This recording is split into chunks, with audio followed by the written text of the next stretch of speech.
Olá, pessoal. E hoje pensei que poderíamos dar uma olhada rápida em uma resposta para algo que as pessoas vêm perguntando de vez em quando, em e-mails e tudo mais, que é: quais coraçados afundaram mais rápido? Agora, é claro, é muito fácil apontar alguns, como você sabe, alguns dos mais óbvios, Barham, Hood, Arizona, etc.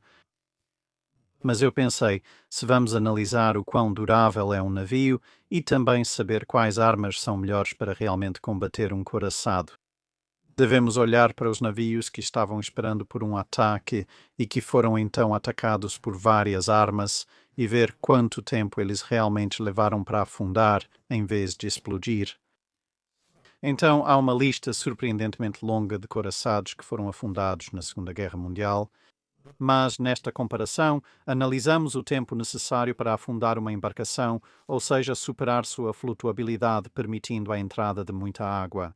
Vamos excluir navios que sofreram explosões nos paióis, navios que você pode argumentar que estavam bastante despreparados e navios que não tiveram nenhuma chance, baseado no fato de que eles eram absurdamente obsoletos pelos padrões da Segunda Guerra Mundial. Então, entre os navios que vamos excluir estão os que tiveram explosões nos paióis.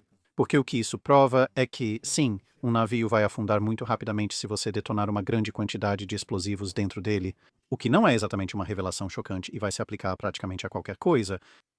Então esses navios seriam o Britannia, que sofreu uma explosão no paiol, em Mursa al-Kebir, e o Arizona, que sofreu uma detonação no paiol, em Pearl Harbor. Barum, que sofreu uma detonação no paiol enquanto estava em processo de virar e afundar após ser atingida por torpedos de um submarino alemão. Embora eu suponha que você poderia argumentar que ela já estava praticamente afundada naquele momento, então talvez a gente volte a esse assunto no futuro. Hood, claro, afundou devido a uma explosão no paiol em combate com Bismarck Marat. O coraçado soviético afundou após explosão no paiol causada por bombardeiros de mergulho alemães, e o Roma afundou após explosão no paiol provocada por bombardeiros alemães de voo nivelado com bombas guiadas Fritzex. Também vamos excluir Strasbourg, pois ela foi afundada pela própria tripulação. Todos os vários couraçados pré-dreadnought, então Kiklis e Lemnos dos gregos, Asahi e Setsu dos japoneses também, eles são couraçados pré-dreadnought. Usar armas da Segunda Guerra Mundial contra eles é injusto e não traz dados valiosos. A única conclusão útil é que, sem surpresa, eles afundaram. Os outros navios que foram afundados em Pearl Harbor, em sua maioria despreparados para isso, Conti Cavour, Haruna, Hyuga, Ise e Royal Oak. Novamente, todos afundados no porto por vários métodos e combinações, bombas, torpedos, etc. Mas novamente, praticamente todos estavam despreparados. E Tirpitz, que novamente estava parado, não em um porto, mas em um fiorde, e foi atingido por armamentos monstruosamente desproporcionais. Você pode pensar, espera aí, isso não nos deixa com tantos navios. Bem, na verdade, ainda existem, em termos de navios capitais, 11 embarcações que podemos considerar. Então vamos fazer isso em ordem, do afundamento mais rápido ao mais lento e... A questão é, como definimos o que é mais rápido ou mais lento? Então, novamente, para fins dessa comparação aproximada, eu escolhi iniciar o cronômetro. No momento em que o primeiro ataque sério foi lançado na direção deles, com chance de causar uma quantidade considerável de dano. Então, sabe, não é quando são avistados ou algo assim, mas sim quando o ataque de fato começa. O momento do naufrágio marca o fim, e o tempo entre esses dois pontos mostra quanto levou para afundar. E também vamos considerar que tipo de armas foram usadas principalmente para afundar o referido navio. Então, sob esse paradigma, o navio que afundou mais rápido foi o couraçado da Marinha Imperial Japonesa. Fuso afundou em 1944 na Batalha do Estreito de Surigao, e o primeiro disparo que poderia razoavelmente ser considerado como tendo uma boa chance de causar danos significativos foi feito. Os maiores danos ocorreram às 3:09 da manhã, quando ela foi atingida por torpedos. Você poderia argumentar por estender esse momento até antes da entrada das lanchas torpedeiras em ação, mas as lanchas torpedeiras não conseguiram realizar muita coisa em termos de disparos precisos, então vou descartar isso por enquanto. E ela afundou às 3:50 da manhã, principalmente como resultado do contínuo ataque de torpedos, o que deu a ela um tempo total, desde os primeiros disparos até o afundamento, de 41 minutos. Em segundo lugar está seu navio irmão, o Yamashiro, que afundou no mesmo combate. Atacada inicialmente por torpedos apenas 2 minutos depois de sua irmã, às 3h11 ela afundou às 4h20 novamente, principalmente devido aos torpedos. Embora projéteis tenham sido disparados contra ambos os navios até certo ponto e tenha levado 1h09 para afundar, apenas 1 minuto mais lenta está a HMS. Repulsa afundou em 1942 como parte da Força Z, com os ataques iniciais vindos de bombardeiros japoneses em voo nivelado às 11h13, mas a grande maioria dos ataques direcionados a ela foram ataques de torpedo, dos quais ela desviou com considerável destreza, até ser pega em uma espécie de manobra de pinça não intencional pelos japoneses, o que resultou em seu rápido tombamento e afundamento. Às 12h23, com um tempo total do ataque inicial até o afundamento de 1h10. Depois temos o poderoso Yamato, afundado durante a Operação Tengo, a caminho de Okinawa em 1945. Ela foi atacada primeiro às 12h37 por uma bomba, depois submetida a uma verdadeira chuva de bombas e torpedos. Finalmente virou às 14h23 após ter sido atingida por vários torpedos nessa última sequência de ataques, com um tempo total, desde o início do ataque até o naufrágio, de 1h46, com a maior parte da entrada de água sendo causada pelos torpedos, e então voltamos à Força Z novamente para a perda do HMS. O Príncipe de Gales, novamente afundado em 1941, foi atacado pela primeira vez às 11h30 por um torpedo e finalmente virou e afundou às 1h20. Novamente graças aos torpedos, com um tempo total de afundamento de 1h50. Então, basicamente, até este ponto, todos foram atacados, seja exclusivamente ou em sua grande maioria, por torpedos. Então, surpreendentemente, é isso mesmo. Fazer grandes buracos no fundo de um navio e deixar a água entrar é uma forma eficaz de afundá-lo. Chegamos ao primeiro navio. Apesar de receber vários torpedos, também foi atingido por muitos projéteis. E em seu confronto final foi atingido primeiro por um projétil. Esse navio, é claro, sendo o couraçado alemão Bismarck em seu confronto final. Admito que, nesse momento, ela já estava danificada pelo Príncipe de Gales na Batalha do Estreito da Dinamarca e depois por torpedos lançados pelos Swordfish. Mas ela ainda estava à tona, embora um pouco fora de controle, no início de seu confronto final. E às 8h47 da manhã, ela foi alvejada por projéteis do HMS Rodney. Ela afundou às 10h40 daquela manhã, tendo sido atingida por vários torpedos, mas também por projéteis. E, se você acreditar, algumas pessoas dizem que possivelmente também houve cargas de alto afundamento, embora pessoalmente ainda não haja consenso sobre isso, o que vou explicar em um vídeo futuro, em algum momento. De qualquer forma, do momento em que Rodney abriu fogo contra ela até o momento em que ela afundou completamente se passaram um total de 1h53, apenas 3 minutos a mais que o Prince of Wales e 7 minutos a mais que o Yamato. O próximo da lista é o cruzador de batalha japonês Kirishima, afundado em 1942, quando imprudentemente decidiu enfrentar o Washington dos Estados Unidos sob o comando do almirante Lee. O almirante Lee abriu fogo contra ela exatamente a 1h da manhã com projéteis e Kirishima virou e afundou às 3h25 da manhã, alvejada exclusivamente por fogo de artilharia.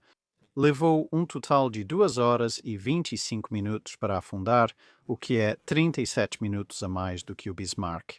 Logo após Kirishima, vem seu navio irmão Kongo, afundado em 1944 por um ataque de torpedo, com o primeiro torpedo sendo disparado contra ele às 2h45. Ele finalmente afundou às 5h24, tendo levado um total de 2h39 para perder a flutuabilidade no mar. Scharnhorst é o próximo da lista. Ela foi obviamente afundada pela Marinha Real Britânica por uma combinação de disparos de canhão e torpedos, bem no final de 1943, na verdade, com o primeiro grande projétil, ou seja, o projétil realmente capaz de causar danos substanciais à sua integridade estanque, sendo um projétil de 14 polegadas disparado pelo Duke of York às 16h50 da tarde, e a última arma a atingi-la, provavelmente um torpedo, logo depois do qual ela afundou por volta de 15 para as 8 da noite.